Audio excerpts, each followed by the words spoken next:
O'Reilly. He is bold, he is brash, he is the reigning king of cable news for 100 months in a row. And we have a whole lot to talk about today. So please welcome. We love to have him on the program, even if we don't always agree. Here is Bill O'Reilly.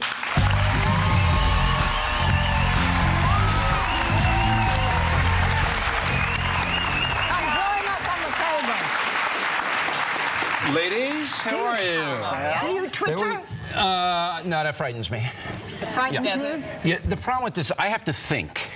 You see, if you're on the computers and the blueberries and everything's buzzing all day, you never can think. I see. You're always saying, "Oh well, yeah, I just went to Safeway." Great, that's swell. And I bought groceries. So what? Here's what I like to do in my spare time. I like to take a walk. Is there judgment going on here about people who Twitter? Because I feel personally offended. I'm busy. Right now. I'm busy. I'm busy too. Everybody's busy. But I have to think. I have to think about the show. I have to think about policy. I have to think of life, liberty, and pursuit of happiness. So do I. And I like to take walks, and I like to look at, stuff going on. I don't want stuff buzzing. It's just a minute. Let's get off of Twitter because we have more important questions to ask him. Like, it's saying, people are saying, for 100 months he's been #1. So why do you think that everybody's talking on all these shows? Are you smarter? Are you meaner? Are you sexier? All of that. All of that. Okay. And then the New York Times this morning says that you are on the hunt for new enemies every day. Yes. We have ads in the papers. Please be my enemy. Because otherwise you have nothing to talk about. No, look. Who are your enemies? The reason that we're #1 is because I give away a lot of stuff. I give away my books. I give away shirts. I just give away stuff. So we bribe people to come in. Yeah, well, that's but we're provocative. We're unpredictable. We're fun. It's pretty much, look. This is interesting. We've been on 12 and a half years. You've been on 12 years. We started almost at the same time. Right. We're icons. You're icons. It's driven by opinion. We're modest. You're modest. Right. It's driven by opinion. Who are your current enemies? I have enemies all over. Barbara, come on. I mean, is this a telethon? I mean, we'd have to have... #1, you just said every day, every week you look for a new enemy. #1 enemy at this moment. I would say the far left blogs. I mean, they're just every day, Do you like having those enemies? No, I don't. But my job's to hold accountable the powerful people in this country. No. If they do stuff that's dishonest, I'm going after them. And we do. Now, do you think that there's any impartial news sources? They say MSNBC is kind of liberal, Fox is more conservative. I think the people make up their own mind. Fox News dominates and has, as Barbara kindly said, 100 months. We've been #1. Bull Fresh, Piece of Humanity, my book, 6 months on the bestseller list. People make up their own mind. But, I think you should get a lot of sources. And that's the good thing about the Internet. They say that Fox has the same people watching all the time. That's not true. They're like the deadheads, But that's not true. They say that the same about the other side That's as well. what the far left media says. But if you look at the Pew Research that study the whole industry, we have a big cross-section of people coming on in. What do you think? Go ahead, Bob. Hello. Is it true that you refuse now to watch the movies of Sean Penn? Yeah, I don't like Sean Penn. You don't like him, his politics, or you don't like him as an actor? No, I like him as an actor. I think he's a brilliant actor. But look, enough with the cozying up to the tyrants. You know what I mean? Look, it's my $10. Right. And I'm not going to give my $10. And he's the only one. But I just don't like the tyrant deal. These people that he's cozying up to, they're hurting a lot of people. So I'm saying Who's enough. Who's he cozying up to? Chavez. He was over in Iran with Ahmadinejad. We have to understand them. Is that cozying up, or some people call that diplomatic behavior? No, it's cozying up.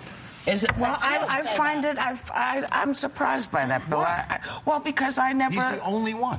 No, he's actually not. I mean, other people. The only one that I'm not. Oh, that you're not. That okay. I won't go to see. Okay. Because it's just too extreme. If somebody in the 30s, if Clark Gable is running over and smooching up Francisco Franco in Spain, I wouldn't watch him either. Well, but now let me ask you this: if you're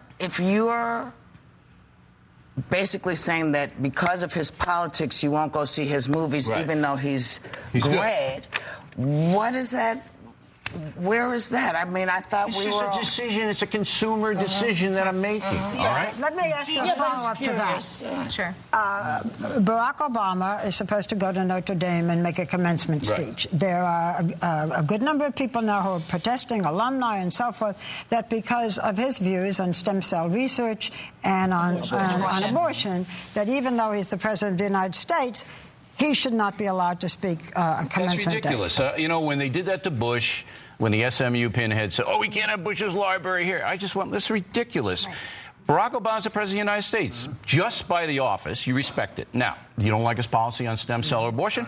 You can. Well, no, you can. I would invite him. I would invite him. If you don't want him to, if you don't want protest outside. You know, if you don't want him there, have a sign saying, you know, we're. That's what we did in the '60s. Yeah, that's right. But don't say he shouldn't go. Right. I mean, it's absurd. I encourage him to open up for debate. In terms of policy, spreading that forward, President Obama has just allocated, 4,000 more troops to go into Afghanistan, sort of adopting more of actually the Bush sort of doctrine in terms of war on terror. Do you think this is a good idea? What's your opinion on that? Look, we were in Afghanistan last year. He's putting over 21,000 more Americans because our NATO allies in Europe won't fight. You know, Do we have NATO troops there, I understand? Yeah, we have NATO troops there, but they don't fight.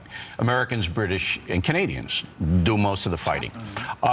Look, do you want Afghanistan to be the way it was before 9/11? Where these guys were training to blow up? Do you want that? If we withdraw, that's what we're going to have. Yeah, but you know, so we got to fight. We got to fight a holding take care of it. We should have done it when it happened. No, you couldn't do it because then you'd have to invade Pakistan. That's what everybody didn't understand. You couldn't do it. So we went to Iraq instead of going to. Well, we were in both places. But why did we go to Iraq? Is the question? Is my point. We've been through that 1,000 times. I know, but there's never been a good answer from the right. One other thing I think we want to move ahead now. One other thing I want to know, Bill, is now the economy is a big question in people's mind. The president of Brazil blamed white people with blue eyes for the current economic crisis. You have blue eyes. That is you. I can't weigh in on that, but you can. It sounds like NBC News blaming me for the recession. Now, you know, they're probably working together. He's a kook, that guy. Lula, is that his name? Lula? What do you mean he's a kook? Why is he a kook? Because he said that white people with blue eyes are responsible for the recession. Are you buying that? What color eyes does Barney Frank have? Are you buying that? Yeah, okay. Just because you asked me, of course I'm buying. Well, how many black people with brown eyes or blue eyes are in Wall Street? I mean, really? I don't know. Did you make it in? I think I've been watching them on CEO television. of American Express is black, I believe. That guy's got his own I think I can name about 5 or 6 others. I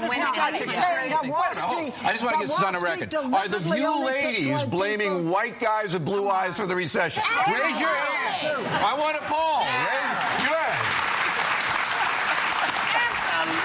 Listen, all the stuff we got blamed for. Shoot, you all should have some too. I think they're all beginning to sound like Rush Limbaugh, and we want to ask you about that when we come back. Oh, I can't wait for that. I bet you can. Well, then stick around.